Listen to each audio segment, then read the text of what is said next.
Now, you know, oil is very expensive, so we want to do everything we can to protect it. And there are 3 enemies of oil. These enemies will kill your oil every time. Welcome to All Things Food with John Woods. I love to cook, but I cook to love. So let's talk food. Water or moisture. Anytime water goes into your oil, it will break it down. It will cause significant problems with frying. If you ever cooked a French fry with a big clump of ice on it, it goes in and it'll just boil and boil and boil. It's so dangerous it can boil over. Your oil hates water.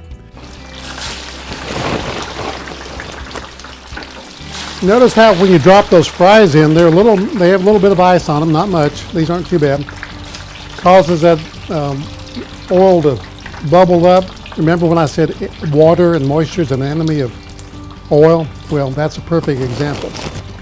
Your oil hates long periods of inactivity. So if you're cooking something and you're going to stop for a little while, turn your fryer down or off, because if it continues to cook, any debris that's in that oil will keep cooking. It will eventually burn. That's exceeded its flash point or its smoke point. This is a 450-degree smoke point. We've exceeded it, so that oil is essentially ruined and is no good for cooking anything in it. So we would never use that for anything. The third enemy of oil is excessive breading or seasoning. Remember, anything that you put on that fish goes into the oil. After prolonged cooking, that breading, that seasoning will go into the oil, and that oil will again begin to infuse those flavors into anything else that you cook. So I'm going to give you a few bonus tips on how to care for your oil. First of all, learn how to diligently strain and filter your oil.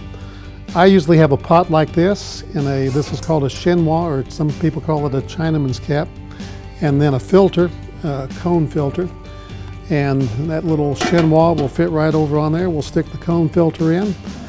And after you're finished frying, you can take that frying oil, dump it into here, and this filter will strain out all the debris, all the impurities. Let it continue to cool down, and then pour it back into an airtight container like this. Seal the lid, put it in a nice, dry, cool place, and you'll be able to use that oil time and time again. So proper filtering and proper storing equals saving a lot of money. I hope you received some value from this video today. Like it, share it with some friends, and subscribe to the channel, and watch the rest of our series of videos on 50 ways to love a catfish.